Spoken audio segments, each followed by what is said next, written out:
도 안 되지만이라는 제목으로 하나님의 말씀을 나누겠습니다. 하나님께서 가나안 정복을 명령하신 이유가 있었습니다. 물론 이것을 보고 믿지 않는 사람들은 마치 가나안 땅의 인종을 청소하는 것이라고 그렇게 이야기하고 있지만 결코 그것은 아닙니다. 왜냐하면 여리고성 전투, 그러니까 가나안 땅에서 가장 먼저 점령했던 이 여리고성에서도 하나님께서 라합과 그의 가족들 모두를 건지신 사건들이 있습니다. 그러니까 인종 청소라고 하면은 이 라합을 결코 살려둘 필요가 없었습니다. 약속을 지킬 이유도 없었어요. 왜냐하면 라합은 창녀였어요. 기생이었습니다. 그렇기 때문에 살려둘 이유가 전혀 없고 가치가 없었던 것입니다. 그러나 하나님은 이 가나안 땅을 정복하는 것이 결단코 인종 청소가 아니었던 것입니다. 심지어는 겐 족속들은 유다 족속들과 함께 사는 그런 모습들을 우리는 성경을 통하여서 볼 수 있었던 것입니다. 그러므로 이 가나안 정복은 결단코 세상 사람들이 말하는, 믿지 않는 자들이 말하는 어떤 제국주의적인 정복도 아니고 약탈과 노예로 삼고자 허락된 그런 전쟁도 아니었던 것입니다. 오직 이 가나안 정복의 목적은 바로 하나님 나라의 건설에 있다는 사실을 우리가 꼭 기억해야 되는 것입니다. 하나님의 말씀, 특별히 이제 구약 말씀을 읽으면서 이제 하나님께서 응징하시고 진멸하시고 또 대적들을 다 없이 하시는 그런 모습들을 보면서 우리가 자칫하면은 이런 세상적인 그런 방식으로 우리를 생각할 때가 있지만, 이 모습들을 생각할 때가 있지만, 반드시 하나님께서 이 가나안 땅을 정복하게 하시는 그 목적은, 우리가 기억해야 될 것은 하나님 나라의 건설에 있다라는 것입니다. 이 땅에서도 하나님께서 우리에게 주신 그 사명은 무엇이냐면 하나님 나라의 건설에 있는 거예요. 여러분들이 있는 자리, 여러분들이 서 있는 곳, 여러분들이 사는 그곳이 바로 하나님의 나라를 세우고 하나님의 나라를 건설해야 하는 그 장소라는 사실을 여러분들이 꼭 기억하시기를 바랍니다. 그래서 그 속에서 역사하는 어둠의 영들 또는 어둠의 문화들, 또 어둠의 그런 어떤 습관들, 이런 것들을 다 내어버리고 내어쫓고 하나님의 나라를 건설하는 거예요. 그것이 바로 이스라엘 백성들에게도 그 땅에 거주하고 있는 백성들이 따르고 있는 우상, 이것들을 다 멸하라고 말씀하신 것이고, 그리고 우상을 다 멀리하고 멸하고 이제 무엇을 따라가는 것입니까? 하나님의 말씀, 이것을 붙쫓아서 따라가며 지키며 사는 것, 그러면서 하나님의 나라를 만드는 것, 그것이 바로 하나님께서 가나안 땅을 정복하게 하신 목적인 것입니다. 우리의 삶도 마찬가지예요. 오늘 우리가 여러분들이 가 있는 곳, 서 있는 곳, 사는 그곳, 그것이 바로 하나님의 나라가 건설되기를 원하시는 것, 이것이 바로 하나님이 원하시는 것입니다. 그런데 이것이 쉽게 되지 않아요. 왜냐하면 악한 영도 있고 또 가장 큰 장애물인 무엇이 있어요? 우리 자신이라는 그런 모습들이 도사리고 있습니다. 그래서 끊임없이 우리 스스로가 넘어지고 쓰러질 때가 참 많다라는 것입니다. 오늘 이스라엘 백성들도 어떤 모습으로 하나님 앞에 서 있었습니까? 2장 2절을 보니까 너희는 이 땅의 주민과의 언약을 맺지 말며 그들의 제단을 헐라하였거늘 너희가 내 목소리를 듣지 아니하였으니 어찌하여 그리하였느냐? 그러면서 하나님께서 이스라엘 백성들을 책망하십니다. 그러니까 하나님께서 그 땅에서 들어가지 말라고 하는 것은, 들어가서 하지 말라고 하신 것은 이방 족속들과 결코 통혼하지 말라는 거예요. 결혼하면 어떻게 됩니까? 우리가 연합을 하게 되고 하나가 되는 그런 모습이 되어집니다. 그래서 믿지 않는 자들과 특히 가나안 땅에 거주하고 있는 거민들, 하나님께서 이 7 족속을 다 멸하라고 하셨는데 그 족속들과 통혼하지 말라고 했는데 결혼을 하는 거예요. 허용을 하는 거예요. 타협을 하는 거예요. 그러고서는 심지어는 이제는 그들의 섬기는 제단들, 우상을 섬기는 그 제단들, 이런 것들을 헐라고 하였음에도 불구하고 그 말씀을 온전히 쫓아가지 못했더라는 거예요. 순종하지 않았더라는 것입니다. 여러분, 죄가 어디서부터 오냐면은 바로 하나님의 말씀을 불순종하는 것에서부터 죄가 들어오는 거예요.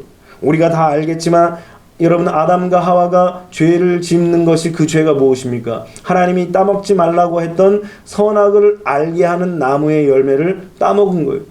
하나님의 명령이기 때문에 하지 않는 거예요. 그런데 하나님의 명령을 불순종함으로 말미암아 인간에게 죄가 들어온 거예요. 그러니까 가장 태초에부터 시작하여서 세상이 만들어진 그때로부터 이제 시작된 가장 첫 번째 죄는 바로 불순종이에요. 이 불순종이 처음 시작된 것처럼 이제 계속 인간의 삶에 들어와서 하나님의 자녀의 자리에서 하나님의 자녀들로 하여금 떠나도록 만드는 것이 바로 이 불순종이라는 것입니다. 하나님은 이스라엘 백성들의 삶의 모든 영역에서 왕으로서 주권을 행사하기를 원하셨어요. 그런데 이스라엘 백성들은 어떤 왕을 원했냐면 세상의 왕, 세상 사람들이 다스리는 왕을 생각했던 거예요. 하나님은 친히 이스라엘 백성들의 왕이 되어 주셔서 말씀을 주시고 계명을 주시고 그것을 순종하며 따라갈 때 하나님께서 아름답고 또 은혜롭게 통치하시고 다스리는 그런 하나님의 나라를 만드시기를 원하셔서 그들을 지으시고 선택하시고 부르시고 사랑하셨으나 그들은 순종하지 않았던 거예요.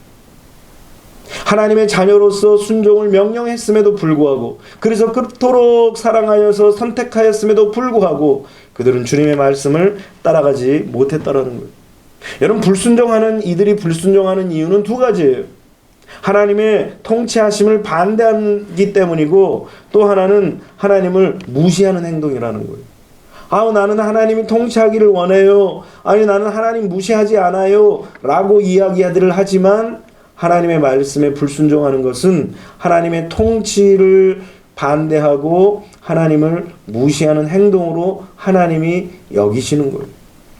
그렇기 때문에 이 불순종은 너무나 하나님이 싫어하는 그런 죄 중에 하나라는 것입니다. 그래서 주님은 안타까운 그런 탄식하는 말씀을 이제 우리가 들어야 되는 것입니다. 너희가 내 목소리를 듣지 아니하였으니 어찌하여 그리하였느냐 그랬어요.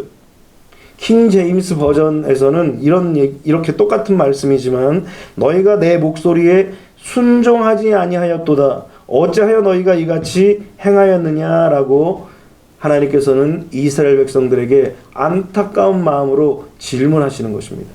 여기서 불순종할 때에 이렇게 얘기했습니다. 너희가 내 목소리를 듣지 아니하였으니 그랬어요. 우리가 먼저 이 말씀들을 생각하면서 우리가 묵상해야 될 것은 무엇이냐면 못하는 것이냐 안 하는 것이냐라는 거예요. 하나님의 말씀이 들려졌을 때 과연 내가 못하는 상황이기 때문에 못한다고 얘기하는 건지, 아니면 하기가 싫어서 안 하는 건지, 우리가 하나님의 말씀이 들려질 때 이것을 우리가 분별해야 한다는 것입니다. 사실은 이스라엘 백성들이 뭐라고 얘기하냐면은 1장 19절에 그런 이야기를 합니다. 여호와께서 유다와 함께 계셨으므로 그가 산지 주민을 쫓아내었으나 골짜기의 주민들은 철병거가 있으므로 그들을 쫓아내지 못하였으며 그랬어요. 비슷한 말씀인 것 같은데 못하는 것과 안 하는 것은 큰 차이가 있어요. 안 하는 건 뭐예요? 의도성이 있잖아요. 못하는 것은 뭐예요? 내 의도가 아니라 내 능력 밖이기 때문에 못한다라고 그렇게 이야기하는 것입니다. 뭔가 못한다는 것에 대해서 굉장히 타당한 것 같아요. 이유가 맞는 것 같아요. 그렇지. 이들은 철병거가 없어요. 당시에 이 철병거가 우리 오늘날로 얘기하면 장갑차예요. 장갑차. 그래서 활을 쏘고 창을 던지고 칼을 휘둘러도 이 장갑차에 타 있는 사람들이 그 안에서 여러 가지 무기를 막 마차를 타고 가면서 던져대니까 도저히 이스라엘 백성들이 견딜 수가 없는 거예요. 군사훈련을 제대로 받았나? 똑같은 철병거가 있나? 제대로 싸울 수 있는 그 단단한 무기가 있나? 변변한 것들이 별로 없던 거예요. 그런데 이 골짜기의 거민들이 그만 철병거를 가지고서 이스라엘 백성들을 강하게 맞서고 있다라는 것입니다. 이런 군사력의 열세를 이야기하면서 그래서 우리가 못했습니다 라고 얘기합니다. 또 지형적인 열쇠도 있었을 거예요. 밑에서부터 막 올라오는데 위에서는 강하게 반격을 합니다. 아무리 밑에서 강력한 그런 군사력을 가지고 있다 해도 올라가서 싸운다는 것이 쉽지가 않은 거예요. 그러니까 여러 가지 이유 때문에 하나님 앞에 우리는 못했습니다라고 그렇게 변명하는 것입니다. 그런데 하나님이 보실 때는 이게 핑계라는 거예요. 왜 그런 얘기가 있잖아요. 핑계로 성공한 사람은 김건모밖에 없다는 거예요. 우리가 신앙생활 속에서도 결코 핑계를 댈 것이 아니라는 거예요. 왜냐하면 하나님께서 이들에게 뭐라고 약속하셨습니까? 이들을 통하여서 너희들이 승리하리라. 땅을 차지할 것이다. 이길 것이다. 그들을 점령할 것이다. 하나님이 약속하신 거예요. 하나님이 약속하셨다는 얘기는 뭐예요? 적들이 아무리 강해도, 적들이 아무리 힘이 있어도, 적들이 아무리 능력이 있어도 하나님이 약속하셨기 때문에 결단코 두려워할 필요가 없다라는 거예요. 왜? 이겨놓고 싸운다라는 거예요. 이겨놓고. 우리 삶도 마찬가지예요. 우리가 이스라엘 백성들을 보면서 아이고 야야 하나님이 그거 이기게 하신다고 약속하셨는데 그거를 못 이기냐, 조금만 더 밀어붙이지, 조금만 더 견디지, 조금만 더 힘을 쓰지, 그렇게 안타까운 모습으로 성경을 읽지만 우리 자신을 이렇게 찬찬히 돌아보면 우리도 역시 이스라엘 백성들처럼 세상이 강하고 상황과 형편과 현실이 어려우면 우리의 마음속에 무엇이 다가와요? 위기가 찾아오고, 두려움이 찾아오고, 염려가 찾아오고, 어려움이 먼저 찾아오는 거예요. 그래서 자꾸 뒤로 물러서게 된다는 거예요. 그래서 우리는 하나님이 보실 때 이 뒤로 물러나는 모습들은 결단코 핑계로 보신다는 사실을 우리는 기억해야 된다는 거예요. 그래서 하나님의 사람들은 결단코 어떤 문제를 보고 어떤 어려움을 볼 때에 세상적인 눈을 가지고 봐서는 결단코 안 된다라는 거예요. 그래서 우리의 눈은 오직 누구에게 집중돼야 되냐면 하나님께만 집중돼야 돼요. 마치 베드로가 예수님께서 무리를 걸어오실 때 만일 주시이거든 나를 무리로 오게 하소서 그랬어요. 그러자 예수님이 오라 그러셨어요. 예수님이 물 위를 걸으셨던 것처럼 베드로도 물 위를 걸어서 예수님을 향해서 한 발짝 한 발짝 나아갔어요. 주님의 눈을 바라보고 주님의 모습을 바라보고 주님이 물 위에 떠 계신 모습들을 바라보면서 한 걸음 한 걸음 옮겼습니다. 그런데 그의 시각이 예수님에서 딱 세상으로 바뀌어졌을 때에, 예수님에서 물결로 바뀌어졌을 때에, 예수님에게서 바람으로 그의 시각이 딱 바뀌어지는 순간 그는 물속으로 빠져들어가는 거예요. 우리 삶도 마찬가지예요. 주님을 바라보면 우리는 주님을 의지하는 마음으로 주님이 도와주셔서 주님 앞에 우리가 무리를 걸어갈 수 있는 거예요.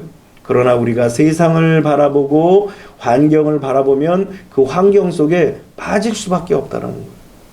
구름이 뭉게뭉게 피어오르는 모습만 바라보면 그 사이에 숨어있는 무지개를 볼 수 없는 것처럼 오늘 우리의 눈이 세상을 향해 있다면 결단코 하나님의 은혜를 체험하기가 어려운 것입니다. 그래서 성경은 뭐라고 말씀하시냐면 모든 이론을 파하며 하나님 아는 것을 대적하여 높아진 것을 다 파하고 모든 생각을 사로잡아 그리스도께 복종케 하니 그랬어요. 모든 사람들은 다 이론이 있어요. 삶의 이론들이 있다는 거예요. 자기의 철학이라고 그러잖아요. 이것을 자기 철학에 따라 자기 생각과 자기 판단과 자기 삶의 경험들이 있습니다. 그런데 하나님은 이 이론들을 다 파하라는 거예요. 심지어는 하나님 아는 것을 대적하여 높아진 것, 다시 말해서 교만한 마음도 내어버리고 대적하라는 것입니다. 파하라는 거예요. 또 모든 생각, 사람이 하루에 얼마나 많은 생각을 한 줄 아세요? 평균 5만 가지 생각을 한다는 거예요. 그래서 우리 그런 말 하잖아요. 5만 가지 생각 다 하네 뭐 그러잖아요. 한 사람의 생각이 그렇게 5만 가지의 생각을 한다라는 거예요. 이 5만 가지의 생각에 하나님을 기뻐하시는 생각이 몇 프로인지는 모르지만 사실은 이 말씀에 비춰보면 하나님을 생각하는 생각이 거의 없었던 것 같아요. 그래서 모든 생각을 사로잡아서 그리스도께 복종시키라는 거예요. 그러니까 이론도 파하고 하나님 아는 것을 대적하여서 교만해진 것도 파하고 내가 하는 모든 생각도 사로잡아서 그리스도께 복종시키는 것이 바로 하나님 앞에서 우리가 승리하는 삶을 사는 비결인 거예요. 그러니까 우리의 것들은 다 비워지는 거예요. 우리의 생각도, 우리의 이론도, 우리가 생각하는 그 모든, 아는 그 모든 것도 다 내려놓고 그리스도께 다 복종시키는 삶을 우리가 살아가는 거예요. 그것이 바로 신앙생활이고 믿음의 삶을 살아가는 것입니다. 왜냐하면 만일 우리가 내 이론을 가지고 그리고 하나님을 아는 것을 대적하는 그 높아진 마음을 여전히 가지고 또 내 생각을 가지고 여전히 살면 인생을 살면서 오판하는 거예요. 잘못 생각하는 거예요. 이스라엘 백성들 지금 그런 생각을 한 거예요.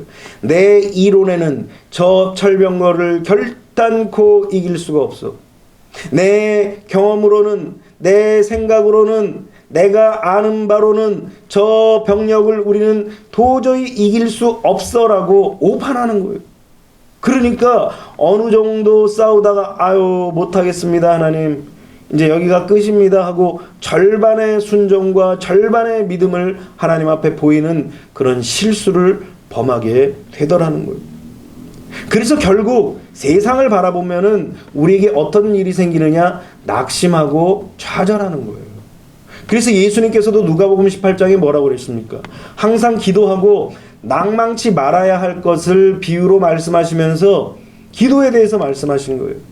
왜 우리에게 기도하라고 말씀하시고 왜 기도하라고 하시면서 낭망하지 말라고 하시냐면 눈에 보이는 대로 생각하면 기도가 아무것도 안 이루어지는 것 같아요. 지금 현실적인 그런 모습을 보면 기도는 무용지물인 것 같아요. 그런데 낭망하지 아니하고 포기하지 아니하고 끝까지 하나님 앞에 기도하며 믿음으로 달려나가면 하나님은 하나님께서 기도한 주의 백성들에게 반드시 응답하신다는 거예요. 악한 재판장도 야 이거 좀 번거로워서 도저히 안 되겠다, 들어줘야 되겠다 라고 하는데 악한 재판장의 이야기를 들어봐라. 악한 자도 그렇게 하지만 선하신 하나님, 의로우신 하나님, 사랑의 하나님, 우리의 하나님이 너의 기도를 그렇게 들어주지 않겠느냐라고 주님은 우리에게 말씀하시는 거예요. 그래서 우리는 세상적인 눈으로 보면서 오판하고 좌절하고 절망하고 낭망하는 것이 아니라 이제는 우리가 무엇을 바라봐야 되냐면 하나님의 약속의 말씀이 이루어질 것을 바라보는 거예요. 그래서 예수님께서도 뭐라고 말씀하셨습니까? 내 믿은 대로 될지어다 그랬어요. 우리가 믿은 대로, 우리가 소망하는 대로, 우리가 바라는 대로 하나님을 굳게 믿는 믿음대로 하나님께서 이루실 것을 꼭 믿으시기를 주님의 이름으로 축원합니다. 하나님의 백성들은 이렇게 하나님의 말씀만 받아 먹어야 돼요. 그래서 광야에서 40년 동안 이스라엘 백성들을 그렇게 훈련시키는 거예요. 어느 날 만나를 내리시는데 얘들아 그 만나 매일 줄 테니까 너희들 하루 먹을 양식만 가족 수대로 가지고 와라 그랬어요. 그런데 무슨 일이 발생됐습니까? 이 사람들이 이 인간의 욕심이 바로 그런 거예요. 나왔더니 지천에 쌓여 있잖아요. 이것을 잔뜩 모았어요. 가족 수만큼 됐습니다. 그런데 또 하나의 바구니를 준비해서 혹시 내일 안 내릴지도 몰라. 그리고 내일 모레 것까지 챙겨온 거예요. 그런데 하룻밤 지나고 나니까 어떤 일이 발생됩니까? 그 주워온 만나에 썩고 벌레가 나고 냄새가 나는 거예요. 모세가 그냥 화가 났습니다. 너희들은 언제까지 이렇게 하나님을 믿지 않고 불순종하려고 하느냐? 매일 하나님께서 내리실 것을 왜 믿지 않고 하나님의 말씀을 또 어기느냐라고 모세가 이스라엘 백성들을 책망하시는 거예요. 그런데 정말 모세가 이야기한 대로 다음날 또 나가보니까 또 있어요. 다음날 나가보니까 또 있어요. 그런데 6일째 되는 날 모세에게 하나님께서 내일은 안식일이니까 오늘은 이틀째를 준비하라 그랬어요. 이틀째를 준비하라고 했는데 또 어떤 사람들은 아유 내일도 오겠지 뭐 그러고선 하루치만 준비를 한 거예요.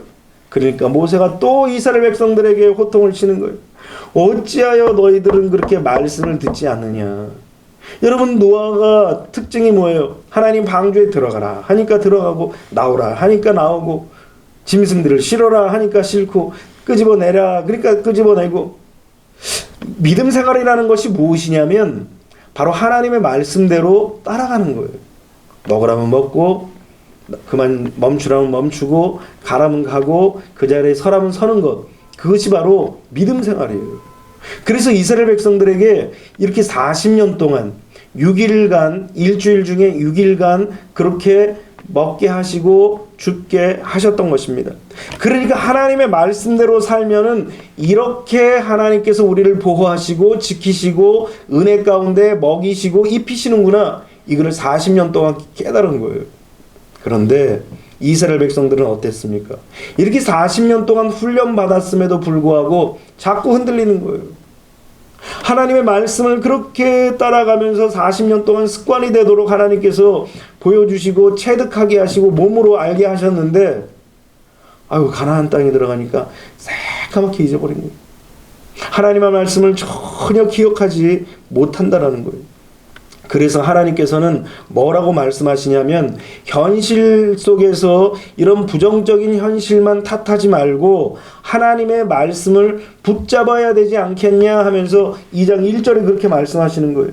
여호와의 사자가 길갈에서부터 복임으로 올라와 말하되, 내가 너희를 애굽에서 올라오게 하여 내가 너희의 조상들에게 맹세한 땅으로 들어가게 하였으며, 내가 이르기를 내가 너희와 함께 한 언약을 영원히 어기지 아니하리라 그랬어요. 영원히 어기지 않겠다라고 하나님께서 말씀을 하셨어요. 그런데 이들은 어떻습니까? 그것을 하지 않았다라는 거예요. 하나님의 평가는 뭐예요? 이렇게 말씀했음에도 불구하고, 이렇게 약속했음에도 불구하고, 이렇게 언약을 해서 영원히 지킬 것이라고 하나님께서 친히 말씀을 하셨음에도 불구하고 너희들이 안 한 것은 못한 것이 아니라, 능력이 안 돼서 못한 것이 아니라 안 한 것이다 라는 거예요. 오늘 우리에게도 마찬가지예요. 하나님은 수많은 말씀을 통하여서 우리에게 약속하신 거예요. 그 약속의 말씀을 믿는 자들은 어려움과 시련과 역경이 오더라도, 장애물들이 우리 앞에 펼쳐져 있더라도, 우리에게 시련과 역경이 아직은 남아 있더라도, 그럼에도 불구하고 약속의 말씀을 딱 붙잡으면 그것을 뛰어넘을 수 있는 능력을 누가 주시는 거예요? 하나님이 주시는 거예요. 내가 갖는 것이 아니에요. 나는 여전히 똑같아요. 과거나 현재나 앞으로도 똑같아요. 갑자기 망토 달고 막 날아다니는 그런 능력 안 생깁니다. 똑같습니다. 오히려 시간이 가면 갈수록 어때요? 약해져요, 사람들은. 그럼에도 불구하고 우리에게는 뭐가 살아서 역사하느냐? 하나님의 말씀이 살아서 역사하시는 거예요. 그래서 그 말씀을 딱 붙잡은 하나님의 사람들에게는 놀라운 역사가 일어난다는 사실을 꼭 기억하시기를 바랍니다. 여러분, 예를 들어서 성경에서 우리에게 그렇게 얘기하십니다. 항상 기뻐하라, 쉬지 말고 기도하라, 범사에 감사하라. 이는 그리스도 예수 안에서 너희에게 향하신 하나님의 뜻이니라 그랬어요. 하나님의 뜻이라고 그랬어요. 하나님의 뜻이라고 하는 것은 뭐냐면 하나님의 의지고 하나님의 계획이고 하나님의 명령인 거예요. 그래서 그 기뻐하고 기도하고 감사하는 것은 마치 십계명에서 하지 말라고 하시는 말씀처럼 능력이 있고 권세가 있는 것이 바로 이 항상 기뻐하라, 쉬지 말고 기도하라, 범사에 감사하라인 것입니다. 그런데 어때요, 우리는? 아유, 사람이 어떻게 기뻐해요? 그것도 항상. 사람이 어떻게 쉬지 않고 기도를 합니까? 잠도 자야죠. 그래, 잠잘 때도 내가 기도를 하더라고요, 보니까. 방언으로 기도를 하더라고요. 그러니까 쉬지 말고 기도하라는 말이 틀린 게 아니에요.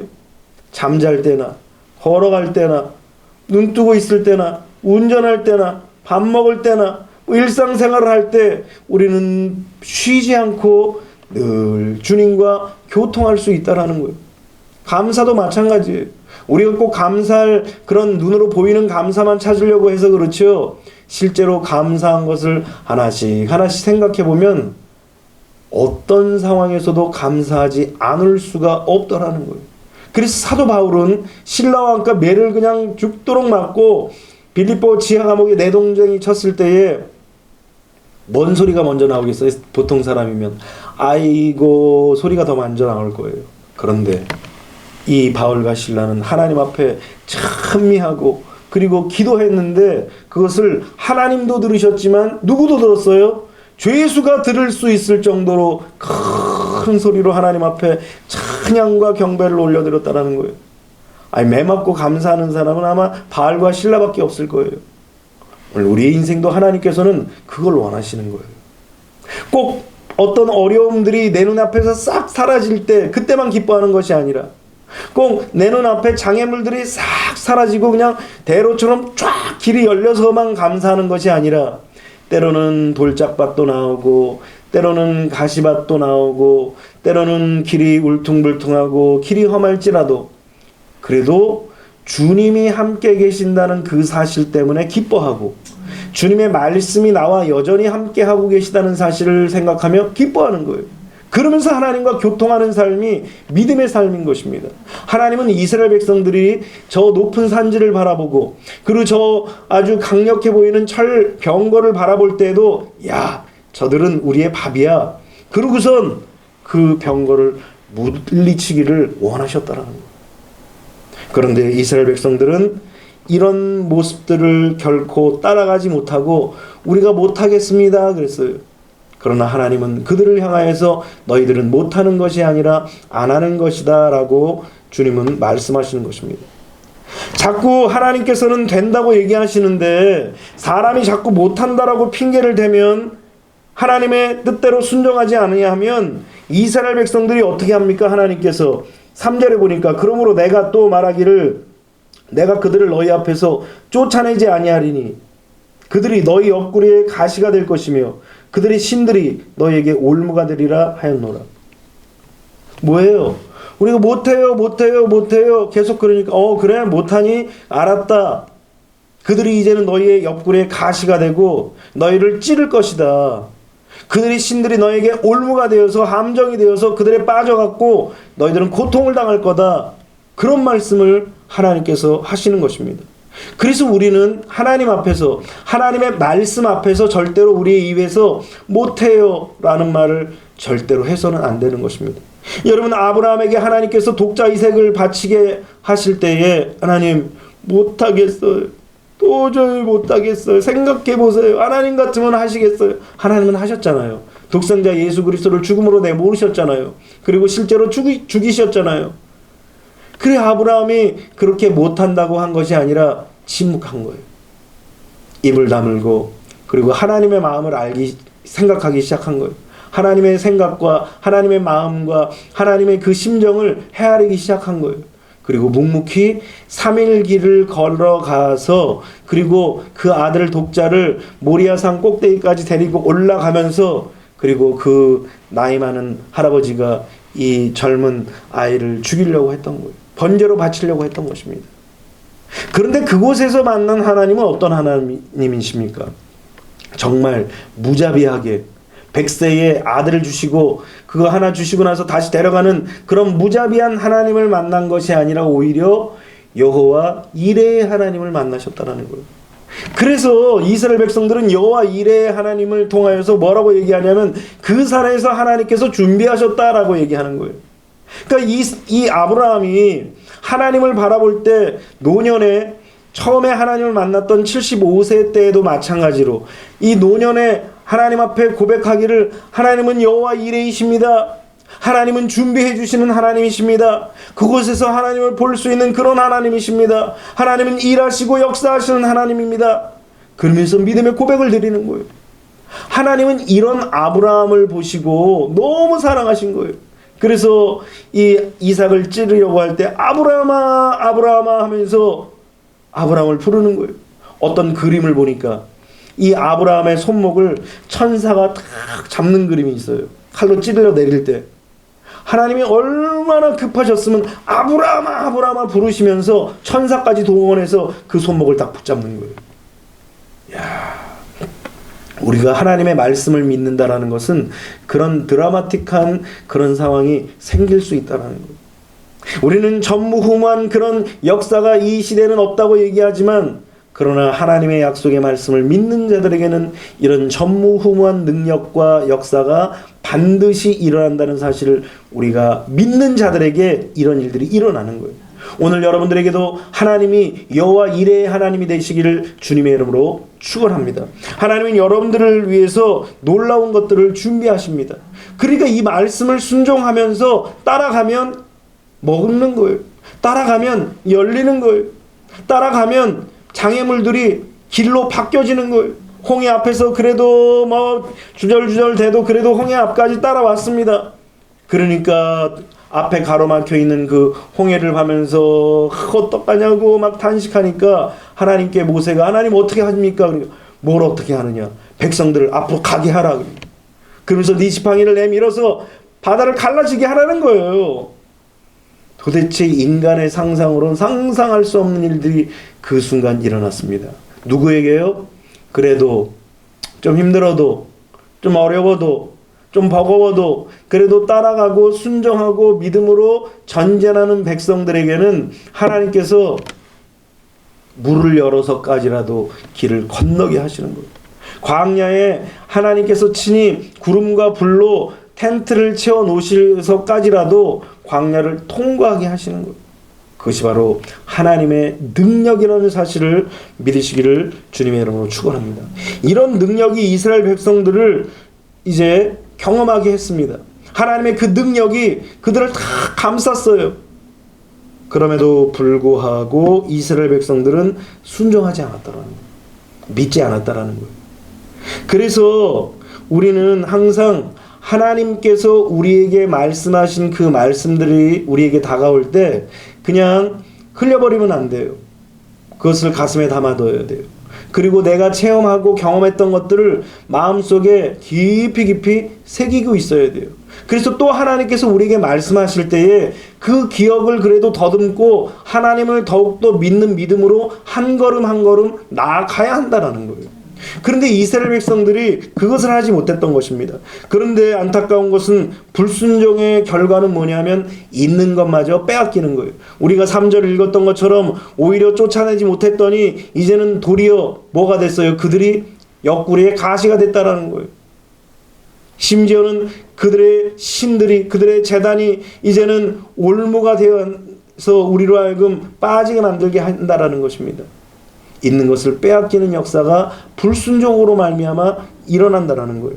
마태복음 25장 29절에 물은 있는 자는 받아 풍족하게 되고 없는 자는 그 있는 것까지 빼앗기리라. 없어서 없는 것이 아니라 있음에도 불구하고 없다고 하니까 하나님께서 그냥 그래 없게 하시겠다라고 하시는 거예요.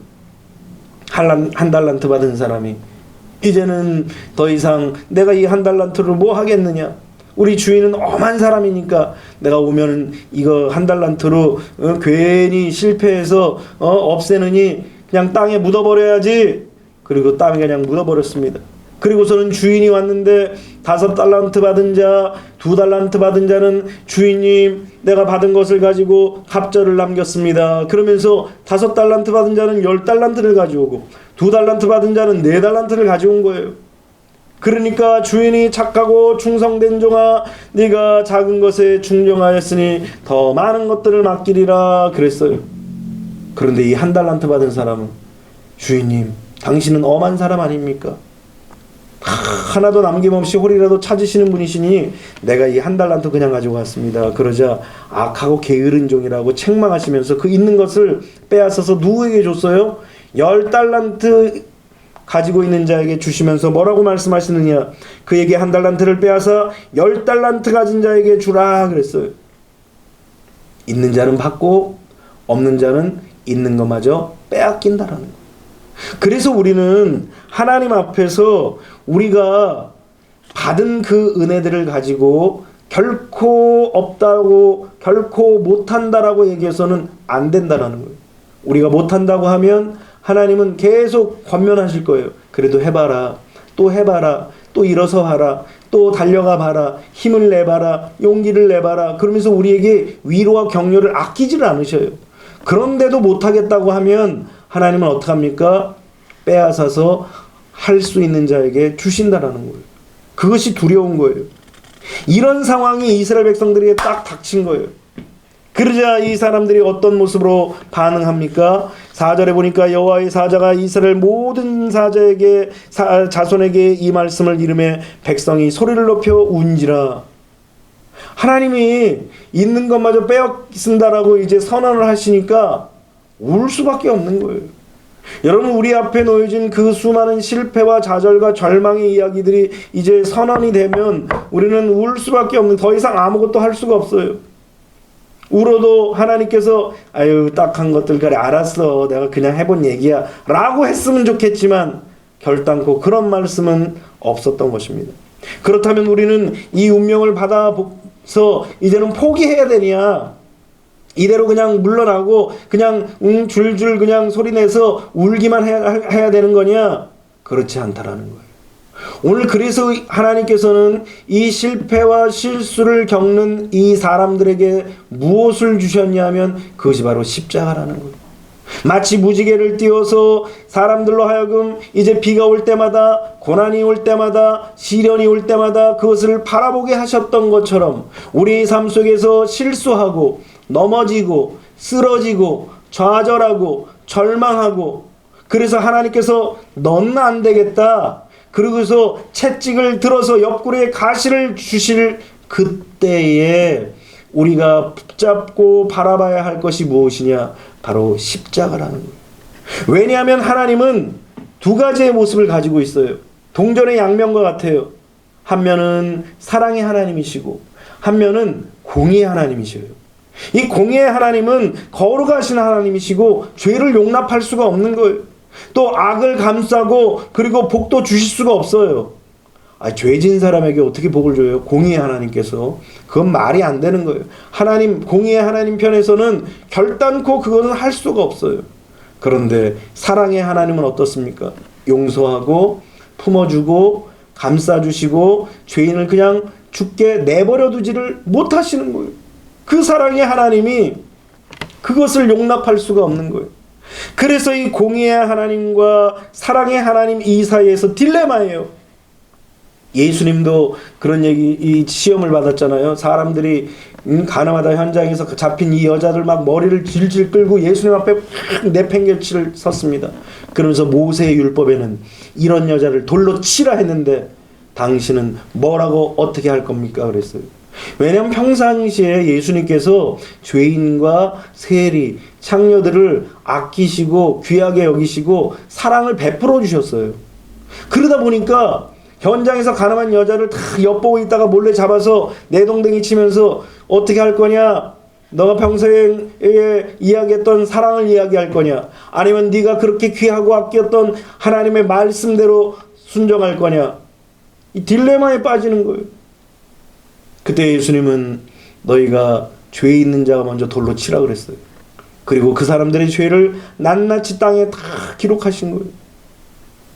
여러분, 그 사람의 그 연약함들이 거기 있는 것입니다.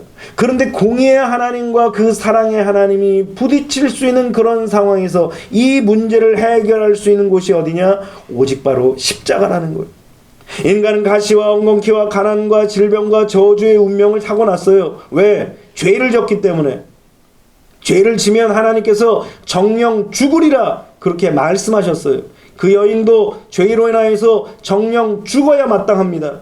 그럼에도 불구하고 불순종에서 왔던 이 저주, 불순종에서 왔던 이 죽을 운명, 이러한 모든 것들이 형벌로 다가와도 당연한 것이지만 그럼에도 불구하고 사랑의 하나님이 그걸 두고 보실 수 없어서 대신 저주를 다 받으신 거예요. 그래서 갈라디아서 3장 13절에는 뭐라고 말씀하십니까? 그리스도께서 우리를 위하여 저주를 받은 바 되사 율법의 저주 아래서 우리를 속량하셨으니 기록된 바 나무에 달린 자마다 저주 아래 있는 자라 그랬어요. 예수님께서 나무의 아래에서 달리심으로 말미암아 저주를 다 받으셨다라는 거예요. 오늘 우리는 예수님께서 달리신 이 십자가의 은혜가 얼마나 크고 위대한지를 사실 우리가 상상할 수가 없는 거예요. 우리가 받아야 할 그 저주, 우리가 받아야 할 그 죽음, 우리가 받아야 할 그 고통, 이것을 예수님께서 십자가에서 다 해결해 주셨다라는 거예요. 그래서 이런 모습을 로마서 3장 25절로 26절에는 뭐라고 말씀하시냐면 이 예수를 하나님이 그의 피로써 믿음으로 말미암는 화목 제물로 세우셨으니 이는 하나님께서 길이 참으시는 중에 전에 지은 죄를 간과하심으로 자기의 의로우심을 나타내려 하심이 곧 이때에 자기의 의로우심을 나타내사 자기도 의로우시며 또한 예수 믿는 자를 의롭다 하려 하심이라. 십자가에서 우리의 죄를 위해서 죽으시고 그리고 부활하신 예수님을 믿는 자를 의롭게 여기신다라는 거예요. 그러면서 그 십자가를 의지하고 바라보며 예수 그리스도를 믿는 자의 죄를 하나님께서 뭐라고 하시냐면 간과하심으로 그랬어요. 별거 아니게 생각한다라는 거예요. 그냥 지나쳐 버린다라는 거예요. 이것이 바로 예수 그리스도의 십자가의 놀라운 은혜인 것입니다. 그러니까 울어도 안 되는 일, 몸부림쳐도 안 되는 일, 애써도 안 되는 일, 이런 일들을 어디에서 해결했느냐, 무엇으로 해결했느냐, 바로 십자가에서 해결하셨다라는 것입니다. 그래서 우리는 우리의 죄와 허물과 연약함을 가지고 어디로 나가야 되느냐? 십자가로 나가야 돼요. 그래서 십자가에 나가서 우리의 죄가 사함을 경험하고 우리의 죄인됨을 의롭다 하심으로 의인으로 바꿔주심을 우리가 경험해야 되는 거예요. 그것이 놀라운 하나님의 은혜와 사랑의 역사인 것입니다. 그 십자가에 하나님의 용서가 있고 하나님의 긍휼이 있고 하나님의 자비가 있고 하나님의 회복이 있는 거예요. 그러니까 여러분들이 십자가를 바라보며 그 십자가를 가슴에 품고 그 십자가를 믿는다면 어떤 죄에서, 어떤 저주에서, 어떤 질병에서, 어떤 고통에서, 어떤 가난에서 처해 있든지 간에 오늘 거기서 자유함을 얻을 수 있다는 사실을 믿으시기를 주님의 이름으로 축원합니다. 이스라엘 백성들도 마찬가지입니다. 우리는 이스라엘 백성들과 같은 그런 모습이었어요. 순종하라고 했더니 불순종합니다. 말씀대로 따라가라 했더니 핑계댑니다. 그리고서는 못한다고 얘기하는 거예요. 하나님이 보실 때는 못하는 것이 아니라 안 하는 거예요. 그 불순종의 결과는 뭐예요? 옆구리에 가시를 둬서 너희로 하여금 찌르게 할 것이다 라는 거예요. 이 저주와 이 형벌들을 어떻게 이길 수 있느냐? 오직 십자가만이 이길 수 있다는 사실을 꼭 기억하고 오늘 우리 삶 속에서 혹여라도 하나님 앞에 불순종한 일들이 있습니까? 혹여라도 하나님의 말씀을 따라가지 못한 모습들이 있습니까? 오늘 그 유일한 회복의 장소인 십자가 앞으로 나가서 모든 것들을 해결하는 거룩한 주의 백성들이 다 되시기를 주님의 이름으로 축원합니다. 십자가 앞에 나가면 하나님은 모든 은혜를 우리에게 풍성하게 긍휼히 여기심으로 우리에게 주신다는 사실을 꼭 기억하며 그 십자가를 바라보시기를 주님의 이름으로 축원합니다. 기도하겠습니다.